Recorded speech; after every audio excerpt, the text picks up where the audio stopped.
today it's all about music production, and I've got some special guests to talk about their experiences of working within music production. We're going to get into it, ask loads of questions. We're going to talk about the good, the bad, challenges that they've had to overcome to be successful in the industry, and find out about their different roles that they play within music production and within the scene.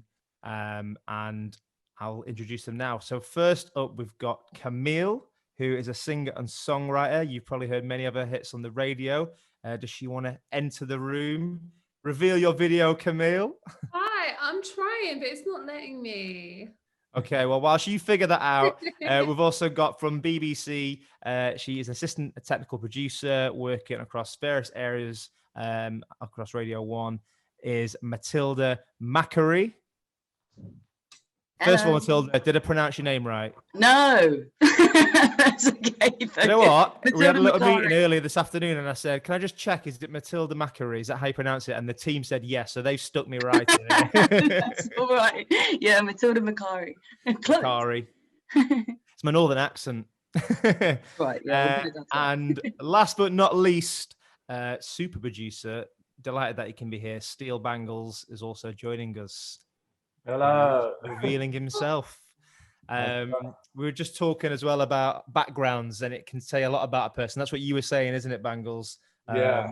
So what's your saying before we get into it? What's your background saying? What do you want people to think of you if they look at your background? I'm just creating. You can't see it, but there's like a seaside there. Oh, wow. Nice. So I'm just like in a spiritual zone. Getting a good headspace to make the hits. Yeah, KAMILLE. What's going on, bro? So what we're going to do, we're going to go through what is your job, and you're going to just tell us, the role you play within the industry, and it's as simple as that. So we'll start with Banglez. You're the man making the beats. We hear, your music all over the radio, your iconic tag at the start of the tunes that you make. What is it that someone like you, a music producer, does? A music producer creates an idea from an empty head using sounds in a timed format with structure and meaning, I think. But yeah, basically I create music. Yeah. Okay. And how do you do that? On a computer, with instruments, both? Yeah, I grew up playing the tabla. I grew up playing the dol, which is a Punjabi instrument, the harmonium, like the tumbi, and then later in my years I started DJing vinyl, which trained my ear. So I started DJing before I started producing, and then I got into production, which was on the laptop on FL Studio, which I still use to today.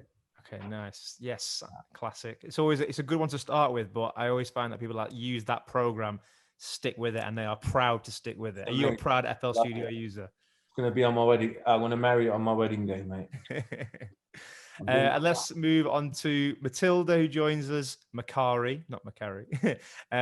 You work within the BBC, in a live music aspect, when artists and guests and orchestras record sessions or live performances.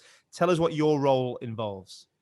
Yeah, so my job title on paper is a technical producer. So there will be a person producing that program with the content they want to put in it. And my job is to sort of technically facilitate what they want to do. I'm in the music team. So we do a lot of music and live sessions for the radio. So we go to festivals and we'll take a feed of what's going on stage, mix that, and then that's how we then send it out and broadcast it. We also do sessions in studios and in different spaces. I work on Radio 1 Live Lounge, which is smaller sessions. So it's about plugging those instruments in, getting them into a mixing desk, balancing it all out, making it into a song, making it into a tune, and then that's how it gets broadcast. Okay, brilliant. So anyone watching this, if you are interested in working in music, but you don't necessarily want to be like the front man or woman, singer, producer, it's also equally as important behind the scenes and what goes on. Because without Matilda, you ain't performing. So we'll get to know Matilda a little bit more and find out exactly what her job involves very shortly. But our other guest, KAMILLE. can you tell us a bit about your writing process? Pleasure to meet you, by the way. Thanks for having me. No, it's an absolute pleasure. Can you tell us about the writing process then, and how you go from, words that you have in your head and then get them down on the page, from that to a fully finished track? Oh my gosh. For me, it usually always starts with melody. Like, I'm a very melody driven writer. So I usually like to go on the mic and just vibe and see what comes out. And I usually do about 3 or 4 takes of just like singing gibberish onto a mic. That usually comes after if I've been on the piano making something, or I produce as well. So I'll be like making something on Logic and just vibing onto a mic basically. And usually some lyrics will come out of that, or usually hear something like in the gibberish, you'll hear a word and you'll go, oh, that sounds sick. And then I flow off that. So I would like to say there's some kind of science to it with me, but it's not. It's just all vibe and lots of Deliveroo and lots of like alcohol usually in the studio, just chilling, vibing, and yeah. Still seeing me work. Still Banglez knows how I work. I usually just sing loads of stuff on the mic. Is there anything in particular that sparks lyrics? Like, is it circumstantial things that have happened? Oh my gosh, things happening in the moment? Like, how do you come up with lyrics? I literally have. I was just gonna show you. Like, I have a list of song ideas. It's really long, but I have this list, and when I'm stuck, I just go on this. And this is like, ooh, like song titles, concepts. And then if I'm stuck and I can't think of something, I'll just go on here and find something. So yeah, I eavesdrop a lot as well and listen to people's conversations. Okay, nice. Like real life sampling. I like it. Literally, that's me. By the way, anyone watching this, if you've got any questions, the second half of this session is over to you to ask any questions you want to the panel. All you need to do is put them in the Q&A section of the Zoom, and we will hopefully get to as many as we possibly can throughout the session. Okay, so Steel Banglez, you started out studying music production and audio engineering. Well, you said you started DJing, then you went into studying music production and audio engineering. Moving on to local pirate radio stations, you've done a bit of everything, but how did you get onto producing tracks for other artists? I was fortunate enough to grow up in Forest Gate, East London, and my next door neighbor was DWE, who's a famous grime MC. And so I grew up as a younger in the whole rise of grime, the tower block, private pirate radio stations, etc., illegal raves and stuff like that. So when I used to DJ, one day Double said he wanted to record, so I bought a setup and recorded his set as an MC while I DJ'd, and then it turned into production. And then I started recording my local friends, like everyone that was around me, MCing.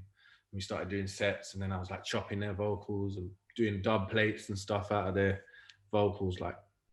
And yeah, so that's how I started recording, really. And do you prefer making stuff for yourself or other people these days?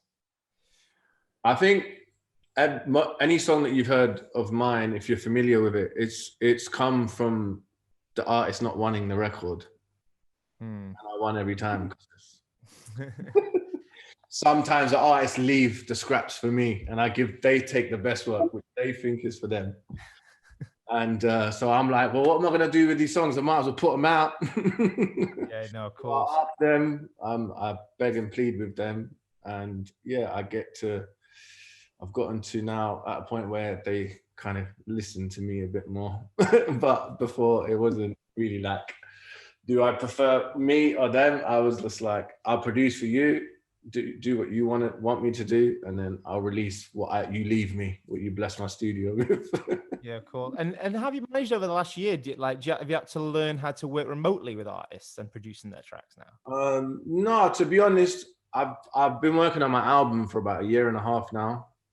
It was ready in January, but since COVID and just how much effort I've put in, because I'm like independent, I'm at ADA and everything's financed by me, I just felt like it wasn't a good time for me to put my album out. But so I started making more. So I've made like 3 albums.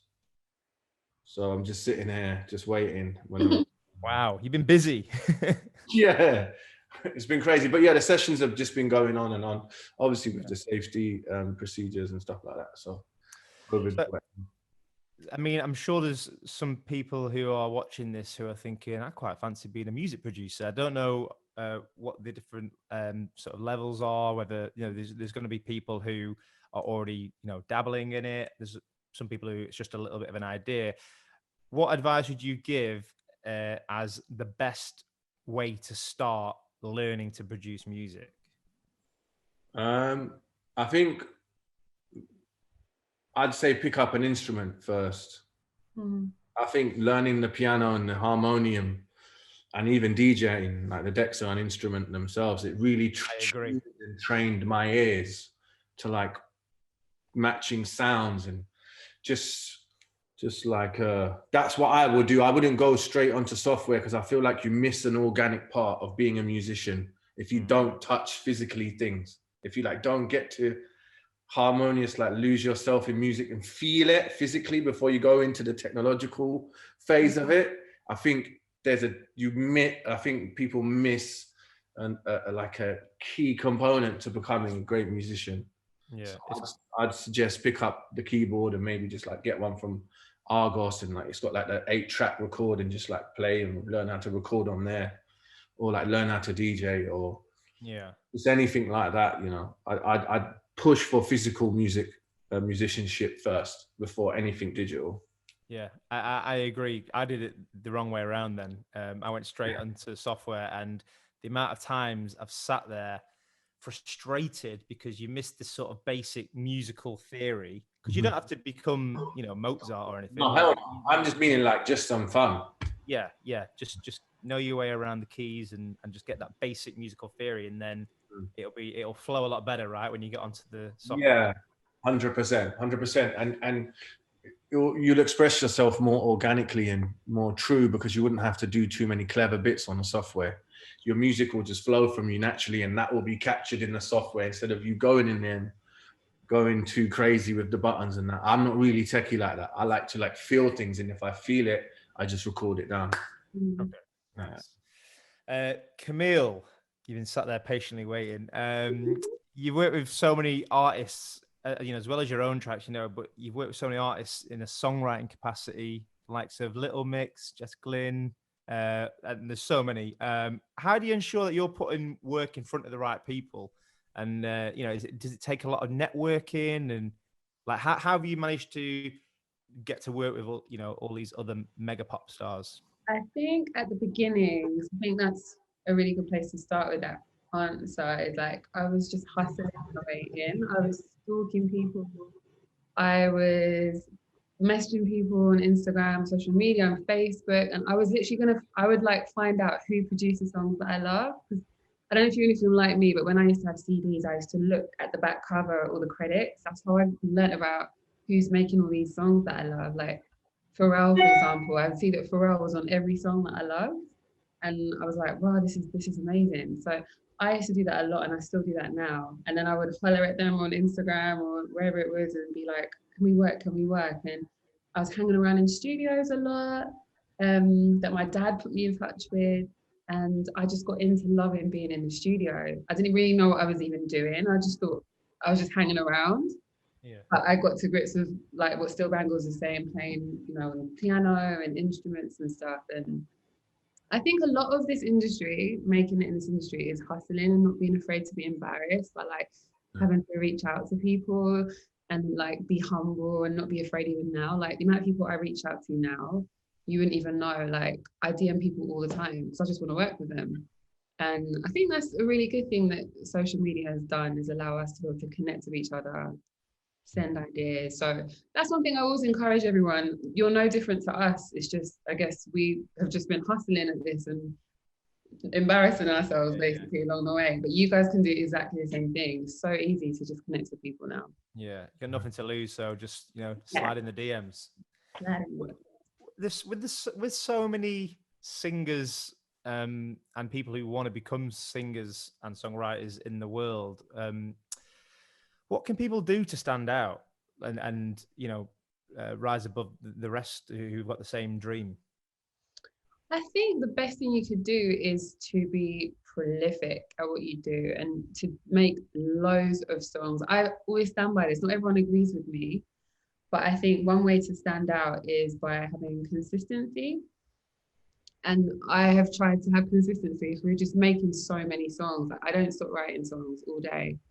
It's not everyone's preferred way, but for me, just statistically, it means that I have a higher chance of having more success if I make more songs. So one thing I would say is just make loads of ideas. That's one thing you can do. That's pretty, obvious.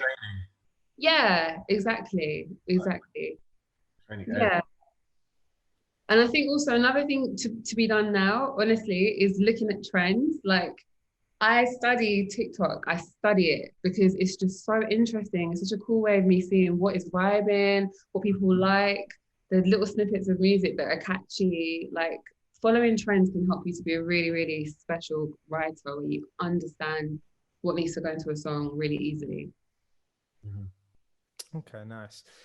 By the way, there's loads of questions coming in and we're going to get to them very shortly. So if you've got anything that comes up, just stick it in the Q&A box and we will get to them very, very shortly. So we spoke to Banglez and KAMILLE, producer, DJ, singer, songwriter. But as I said earlier in the session, equally as important is the people that make it happen for us guys. And Matilda, that is you as well.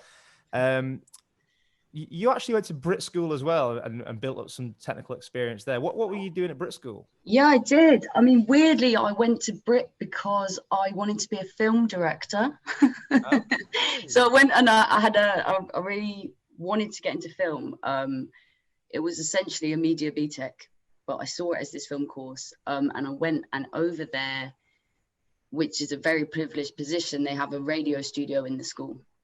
And I just sort of found radio through that course, which was amazing. And yeah, very, very lucky because most colleges don't have that facility. But it was this sort of the elements of radio that I really enjoyed, like the teamwork, having an idea and being able to sort of generate it really quickly. And then it's a product, like there it is, it's a program, or there it is, it's a session, there it is, it's a song.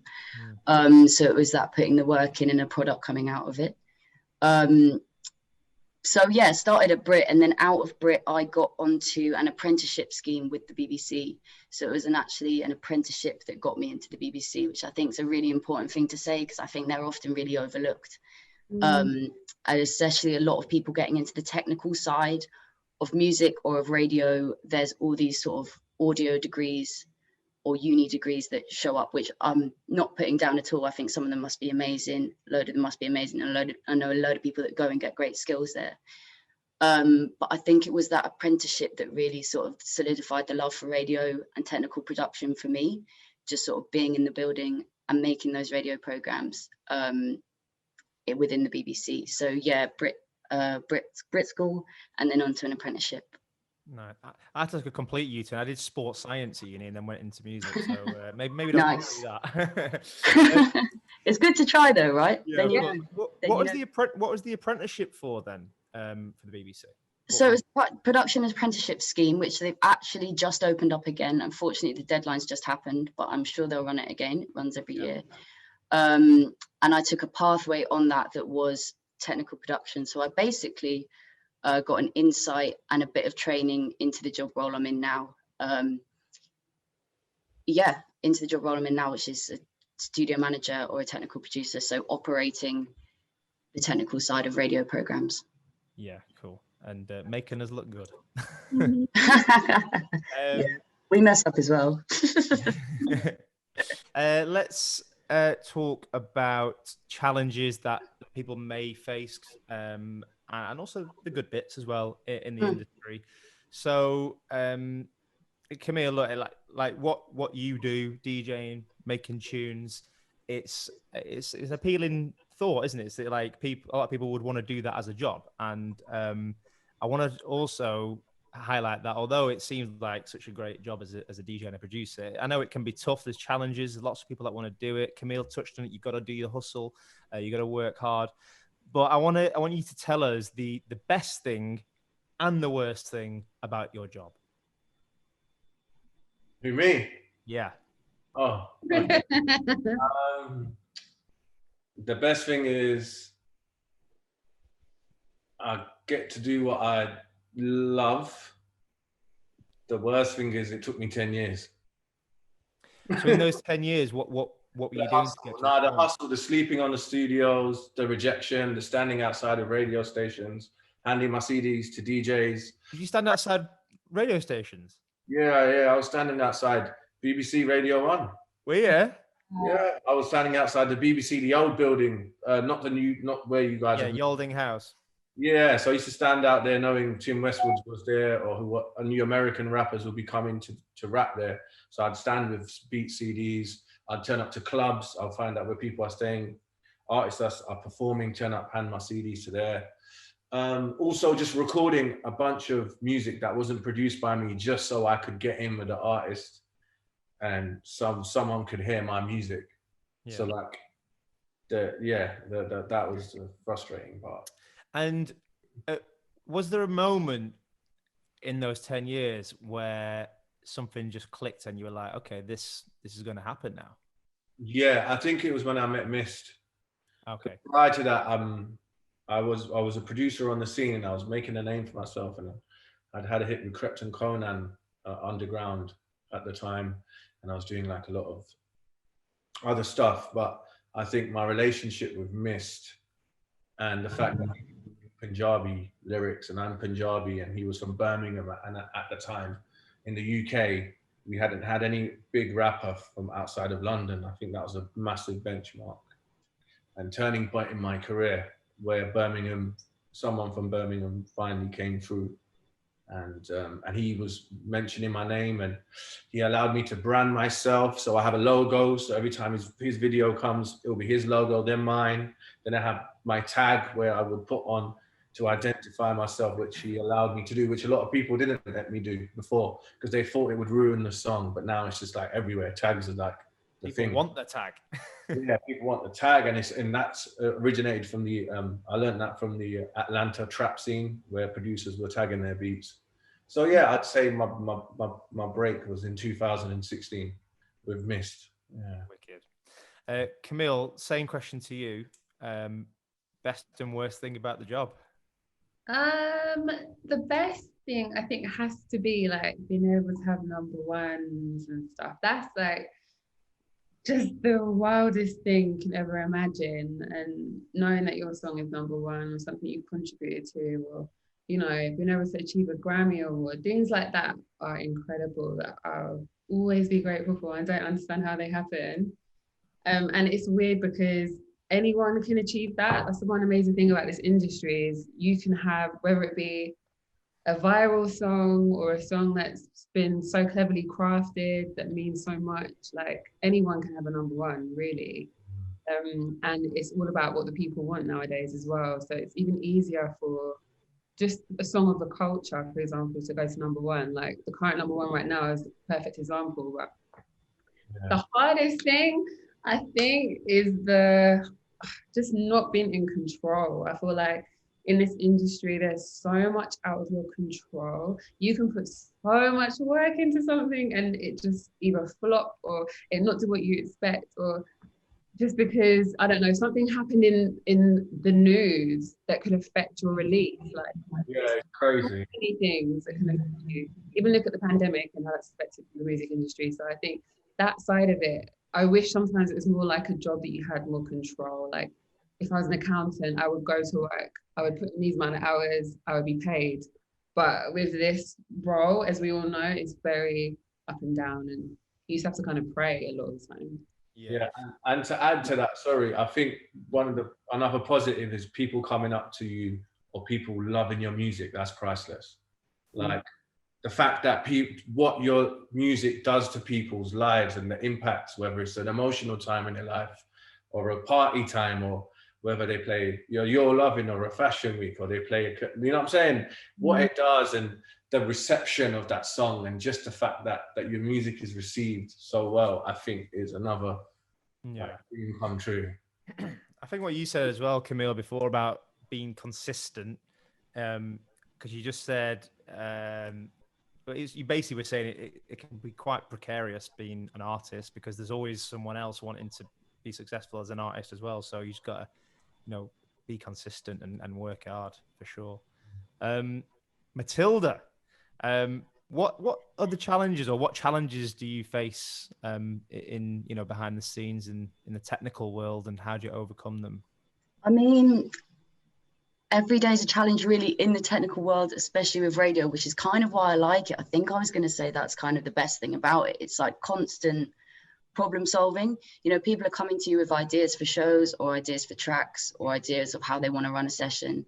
And you're going, okay, how can I do that in this space? Okay, I've got this many inputs. How am I going to be able to do that? And then it's technically facilitating that to make someone else's program for them. So I think that's the best part.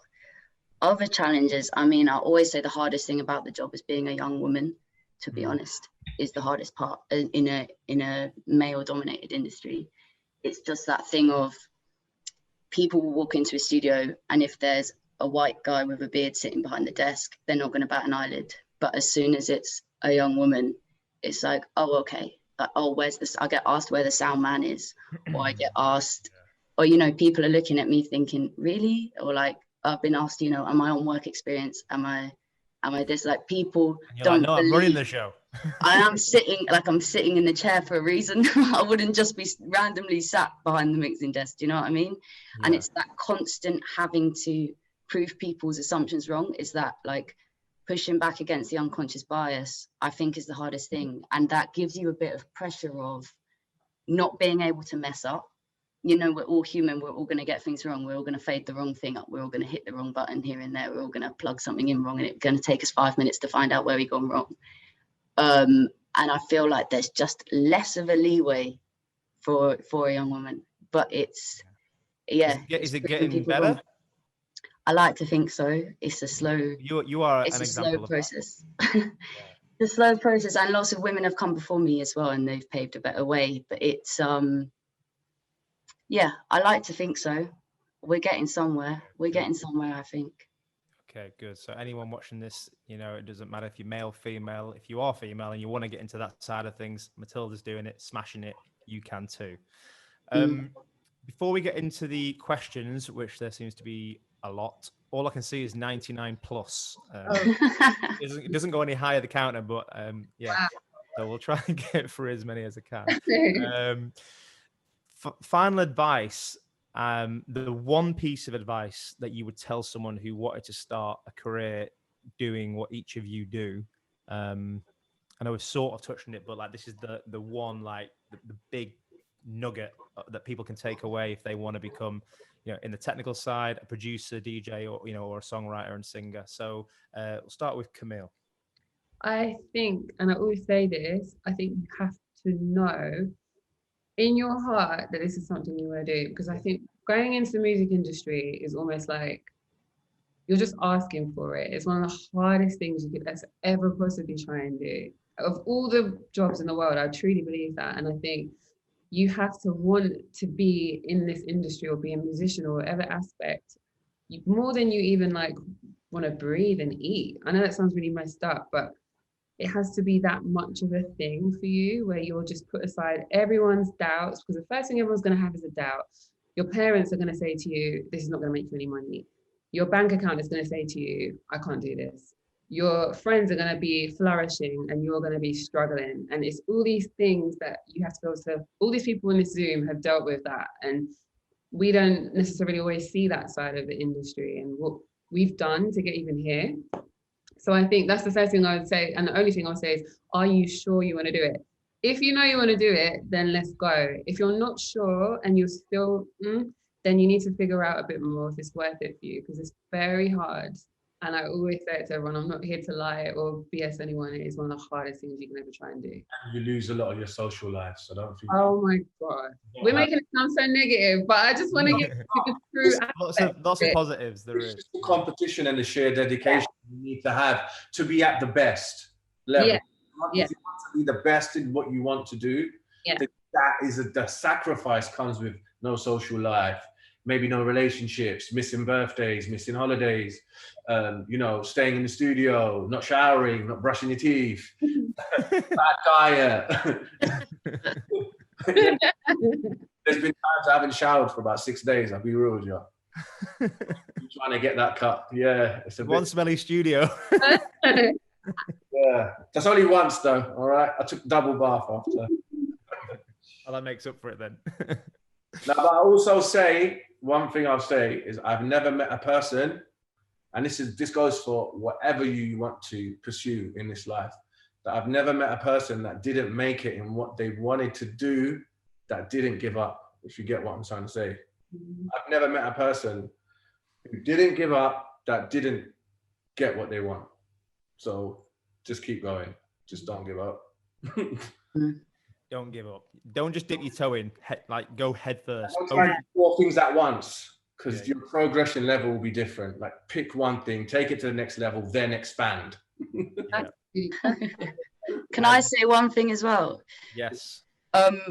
Don't let the imposter syndrome get to you, because entering the world, there's like this industry, there's just masses to know, and no one knows it all. And I think on the technical side as well, you're staring at a cupboard full of different mics, you're looking at a load of different cables, you're looking at a load of different desks, kit.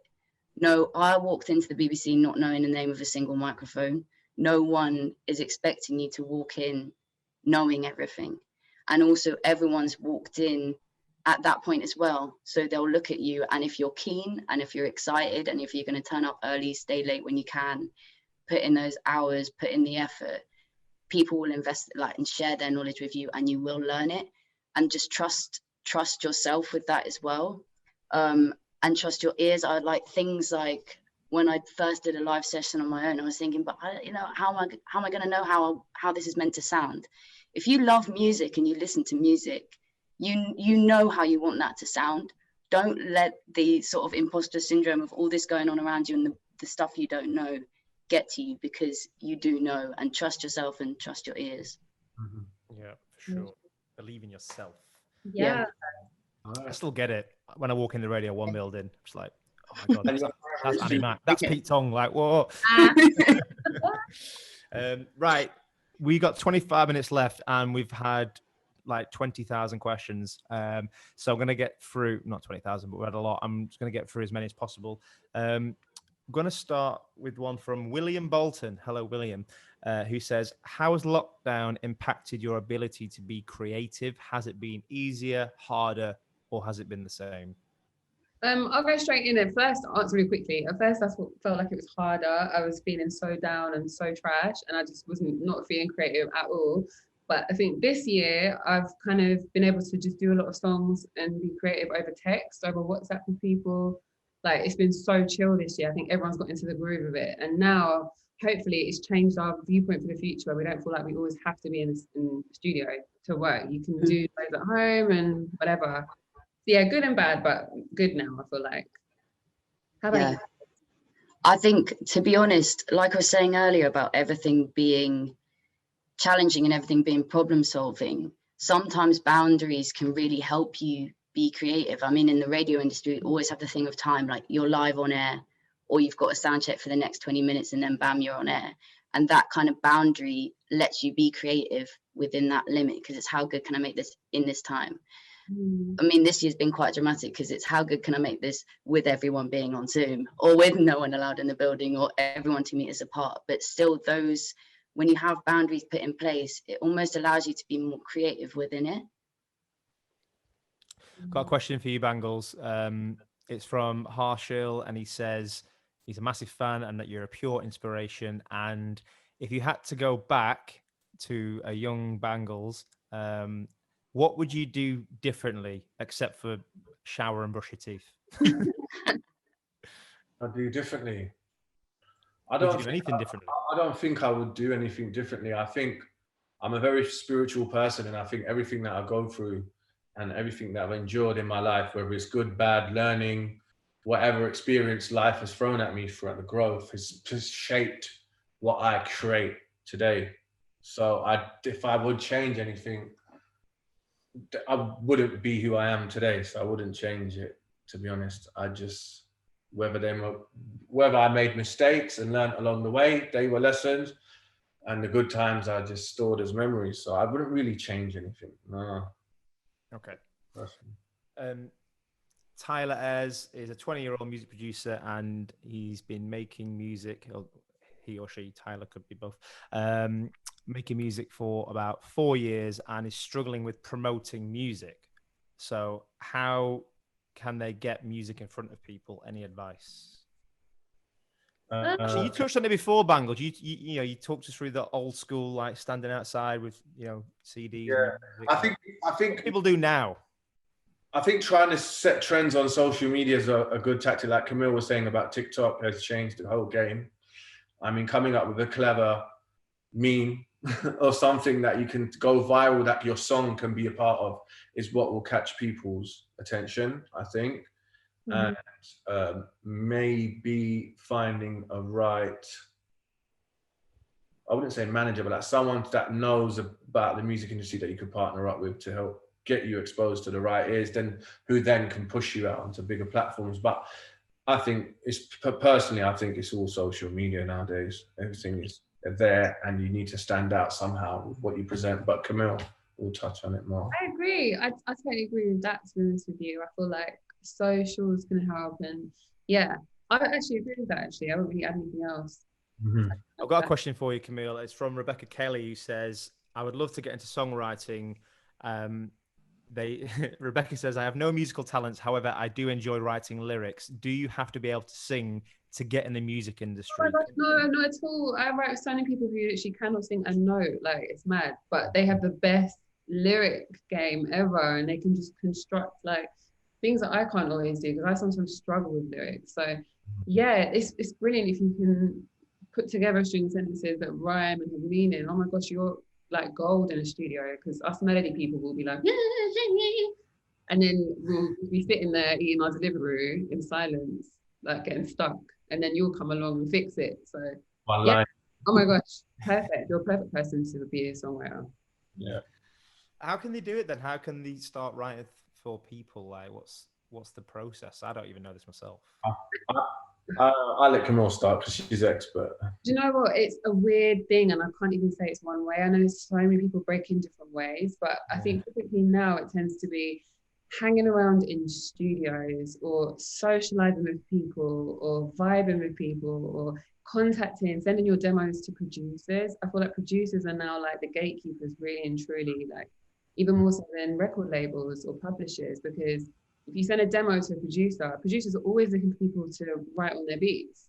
And that's a really easy way of getting in there. But I think just hustling is my key word, because it covers everything. You just got to be able to put yourself out there with everyone.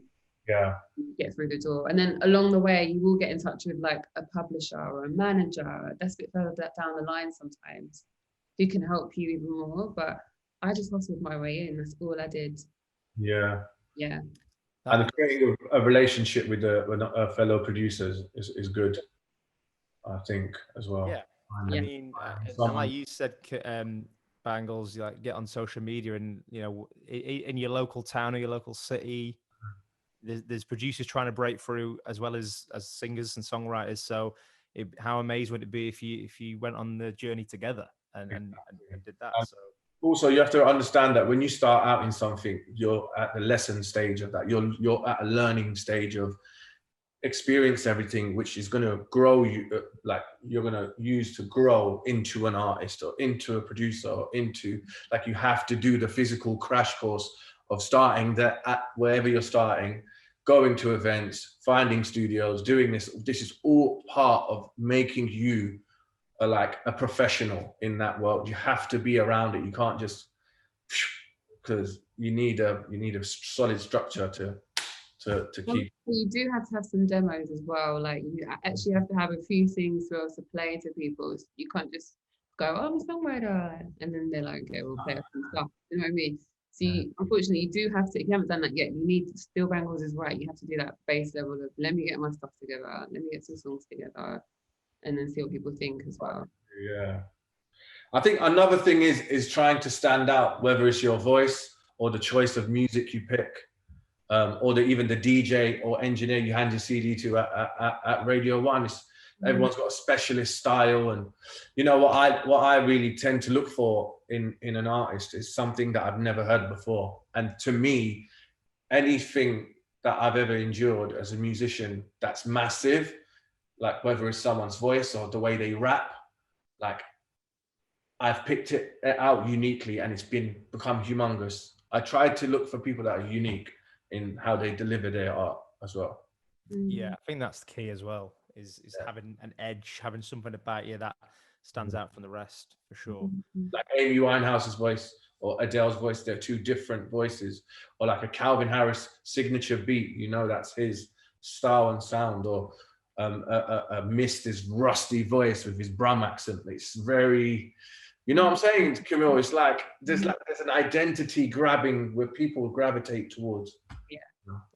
Yeah, I always say there's a line, and it's like one side you got like what people already know that's they can relate to, and then the other side is unique. And if you go too far either way, then you're just gonna fade into the abyss. And you need to just tread that line so that you got that unique edge, but also people can get on board with it because it sort of feels familiar. I guess that's more in a production tip, because your voice is your voice. Which leads me on to George's question, who says, I struggle with hearing my own voice and I don't like how it sounds. Have any of you got any advice on how to get past this?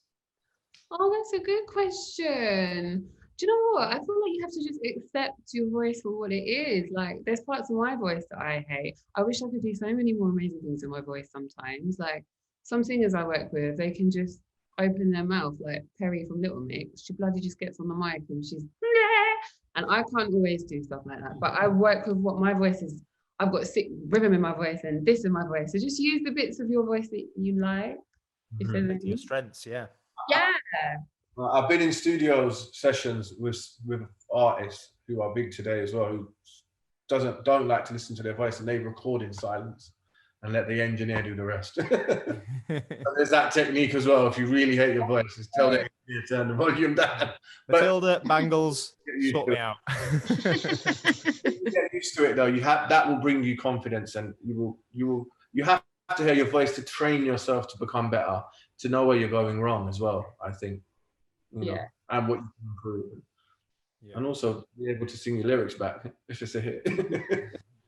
Well, I'm glad you just mentioned that word hit, because Nathaniel Richard says the bigger challenge I'm finding with my tracks is I have good quality tracks getting spotted by how do you get them spotted by the Spotify curators or any platform, any streaming platform curator? I'm rubbish at pitching my music. How do I make my tracks stand out from a huge crowd? I guess there's sort of two parts to that, like in terms of the pitching process and sort of self-releasing, but also what makes a hit? I never chased a hit. I just made good music, and whatever becomes big becomes big. I don't think there's a formula for a hit. Innit, Camille? I think, yeah, it's weird. It's like the formula is no formula almost. Like the formula is, though, one thing that's always the same is there's always something usually catchy about a song, or there's a sick melody, or there's a sick synth line in the production, or there's a sick lyric. There'll be one thing that people just like gravitate to. Yeah, and that's definitely what makes a hit. I think for me, I'm a melody person, so I definitely look at like melody or catchy things. Like I remember in Solo by Clean Bandit, we put the Es Solo Solo at the beginning because that's so catchy and that's the bit that everyone remembers. So things like that really help, I think, make a hit. So hooks. Yeah, hooky bits. Hooky bits, yeah, 100%. Yeah, I think so anyway. Yeah. Play with people's emotions. Yeah. Okay. Roger's asked a question to Matilda. Sorry, I'm just reading it. I get asked this a lot as well. Oh no. What are the possibilities of getting studio tours with yourself and others at the BBC, once we're allowed, obviously, to help inspire and learn about different components of technical producing? Yeah, once we're allowed, absolutely. We were trying to do this. I mean, it happens a lot if you get to like meet one of us or from this. I always say to people that I meet that tell me they have an interest in audio to come in and just take a look around, because that's what first got me into it as well. Literally, whilst I was at college, my dad met someone on a train who worked at in radio and told me about him, and I asked if I could go and see a program. It was just seeing that one program and sort of understanding the studio. So I encourage that so much, to just come in and have a look. Before the lockdown, we'd just done one huge session, getting a load of young women and just giving a tour of Maida Vale and just, you know, passing one bit of audio through a desk and stuff. So absolutely, I mean, at the moment, it's if you meet an engineer and we can get you in and we can swap contact details, but I will try my best to push that forward and try and get some going once lockdown's over. Yeah, it's quite a fascinating place as well. Where are you based? Yeah. Are you in the main radio studios? I am all over the shop. I work at sort of radio 1, 2, 3, 6 during the week, and then in the later week I'm at radio 4 in World Service. Do lots at Maida Vale, and I do lots of outside broadcasts as well. So yeah, all over the shop really. So you work with a lot of big artists. Have you ever been starstruck by anybody? And who's your favorite person that you've met through doing your job? This is so mad. I feel like sometimes as a little engineer in steel cap shoes and an all black outfit, you're kind of just like, you just see people as people, and that's who you're giving the microphone to, and you try not to do the whole thing. But there was one time where I thought I was just doing a little session. I hadn't really looked into it, and it was Anushka Shankar, and I just mind blown. But then also the really lame one that I tell everyone about is that, not really lame, that's rude to them, that I meet all these big artists, all the big people, and then there was a poet called Simon Armitage that came in, and I got really excited because he was poet laureate. So all the big megastars, you Sam Smith, you Katy Perry's, you Jay-Z's, you're just not phased. Yeah, I mean, a lot of the time you're there to do a job, you know? Yeah, of course. And you want to make their experience nice. Yeah. No, I do agree with that, because a lot of the time I know Still Banglez probably isn't like this, because he's just so chill and so like super cool. But I'm such a loser, and I meet celebrities or people in the studio. Like, do you know how hard it is? I never forget when I met Rihanna in the studio. I was like, you just can't control yourself. What? How did that happen? Because we were writing for her album, and then she walks in, doesn't she? And you're not expecting her to walk in. Like, what you got for me then? Literally, she was like, "What's going on?" And honestly, I was just staring at her. It's Rihanna. Do you know what I mean? And it's moments like that. I still do that to this day. If there's someone I'm really like starstruck by, I will let you know I'm starstruck by you. I will probably times before we even get to writing a song. I'll annoy you. I'll probably sing your own song to you, and then we can get the song. I think also sometimes I'm a bit more starstruck afterwards, because a lot of the time I'm doing very weird shifts. Like, you know, we do Zoe Ball Breakfast on Radio 2 that we sometimes have live sessions on as well. And you're up at 4:30 in the morning. Oh my God. And it's when you walk out the building afterwards. I remember one day I had Liam Gallagher and Craig David doing a full set in this studio that's like smaller than my bedroom. And it was only when I was sort of walking home back to the tube that you're going, wait, hang on. What just happened? Because you're concentrating on getting on air and concentrating on making it sound right. Good, professional. A anonymous question, but it's a good one. Can you recommend a good free software for music production that is available for Mac, other than GarageBand? Well, it depends what you want, you see. So, KAMILLE, you do the vocals, recording vocals. Banglez, you do production. Yeah. Well, I do production as well. I'm a producer as well. I'm a female producer. Can I say this is a very big deal, because there are no female producers. So I am a female producer, but I use Logic. That's my favorite thing to use. And I also love Splice, which I know a lot of people know about, but Splice is a fantastic tool online. I don't know if it's free, but it's very cheap to just download bits of bobs that can help you start a song. Yes, Splice is a sample-based software. I know, KAMILLE, is Audacity. Yeah, Audacity is a classic. Yeah. Yeah. So try it. That's free, but everything else, guys, you're gonna have to pay. But like I know Ableton, I use Ableton, and they do sort of trials, and they also have like a lower package where it costs less money. You can just sort of try it. So many monthly subscriptions now as well. Yeah, exactly. Yeah. Sorry, KAMILLE, I was thinking then, someone asked, I can't remember where the question is now, but it was, how do you get in with a producer? Which I know we sort of touched on, but you just sort of spelt it out. Like, if you're struggling to get in with a producer, maybe learn to produce yourself if you Oh my want gosh, that's exactly what I did. How much does that help you? So much. It all started when I'd be up at 3 a.m. with ideas. Like, I can't call Still Bangles up at 3 a.m. although he's probably awake, but not everyone's on your time, and you need to be able to know how to do these things. And I'm a very independent person, and I know a lot of you are. So on YouTube, there's everything. Everything is on YouTube. Everything you need to know about production is on YouTube to a basic level where you can just get by. So I learned about Logic on YouTube. I learned how to use Splice on YouTube. And I was obviously just studying people in my sessions. When I was working with producers, I was just sitting behind them like a hawk, like, what are they doing? Learn it and just kind of stealing ideas, basically. And that's, yeah, everything is on YouTube. So I think you should always try and learn yourself on a basic level. If you're a songwriter, you should at least be learning more about your craft. And sometimes we can be really lazy, and I just don't think it's about that anymore. We just got to empower ourselves. Yeah. And it just improves your talent even more and your knowledge in the field as well. As you pick up more tools and more things and more understanding, you just get better. Definitely.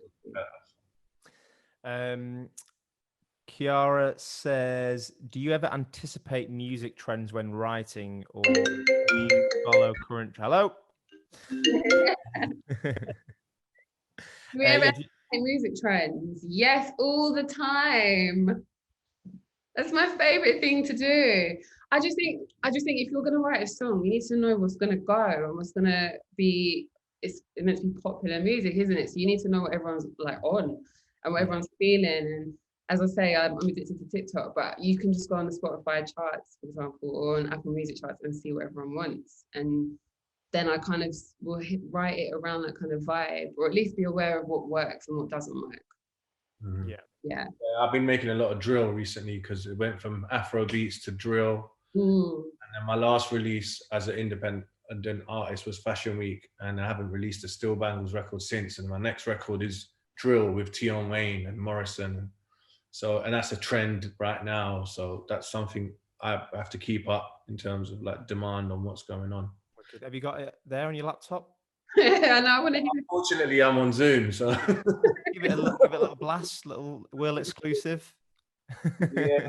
You know, I did that on a radio show once. I made an artist play it on his Dropbox for his phone down the microphone. Wow. So we got that exclusive. Oh, Danny, you are savage. I love it. Anonymous again, Banglez, as a producer, do you ever look for new and unknown artists to evolve, and do you actually help develop to help them break through? 100%.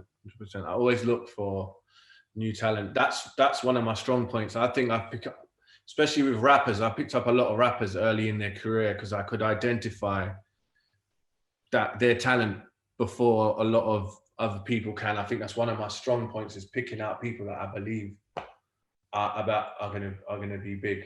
And that's how I done it. Like, even with RD, who's having a big moment right now, I was speaking to him 2 years ago, and he's been in, like, it was ages ago. I knew from his charisma and his how he was gonna have his moment. And that's what I do. I always kind of like look for people that I feel like, yeah, that's gonna be big, like, or that's great musically. And if it just touches me, then cool. Yeah. Audrey, this one's for KAMILLE. She says, I'm a melody bug too. How do you cut your vocals to know which ones are standout and which ones aren't, especially? Oh my God, it takes me forever to do this because I think like 400 passes of all day. But I do like cutting melody. Still Bangles is so, do you remember that time you just cut, I don't know if you remember this, you're so good at cutting my melodies down. Some people can instinctively just hear what you sung and what part of it is like the chorus or the verse.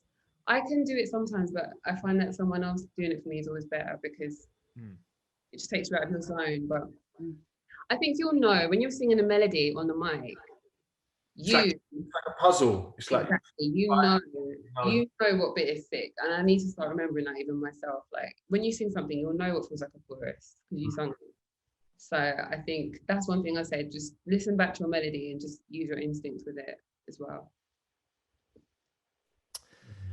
What would you guys say is the main difference between a music artist and a music producer? Are they the same thing or not?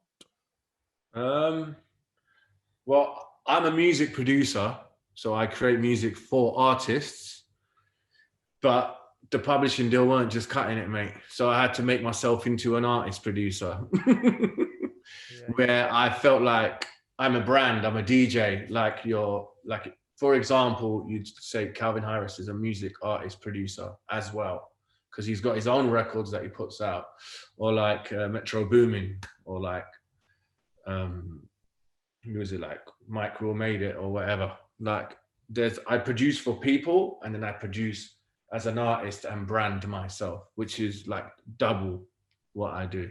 So I think I'm in that thing, but the main difference is one's an artist and one makes the music and one sings on it. It's kind of like the artist and the rapper, the singer and the rapper, and the producer the music maker.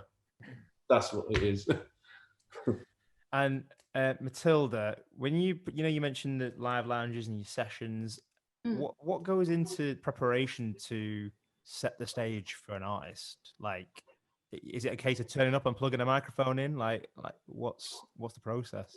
Sometimes, no, we like to have it where my job role specifically is very much I'm doing something different every day, and I'm turning up there and there to facilitate that session. But there's a lot of other people in the team that are coordinating that session before it happens. So we have live music producers, so they'll be in contact with the band or the artist before, find out what tracks they want to do and confirm that, and ask what kind of stuff they're bringing. So often I'll turn up to a session and we'll have a line list the day before or 2 days before that says, they've got a full drum kit, couple of guitars, bass, vocals, couple of BVs, string section. So you've kind of got a rough idea of what you think you're going to get. So you can kind of start plugging for that, but it will change every time. So you kind of got to be on the ball when people turn up of what they want or what they've turned up with. Nice. I feel like we could go on for another hour because you guys are giving so much good information, so much good advice. But we are coming to the end. Before I go, everyone who wants to check out this session again, if you want to watch it back, if you were late or you missed some bits, it'll go up on the BBC Careers YouTube channel. And also, don't forget, there's some more sessions for the rest of this week, which you can sign up for and find out all the dates and all the info on the Radio 1 website. And yeah, that's it. It brings us to the end of the session. So KAMILLE, Banglez, Matilda, thank you so much for joining us and giving us your wisdom. It's much appreciated. And guys, good luck. Yeah, and thanks to everyone for coming and watching. I hope it was helpful and useful. And like Banglez says, good luck in whatever you do. And hopefully we'll see you soon on a stage or behind the stage with Matilda. Yeah.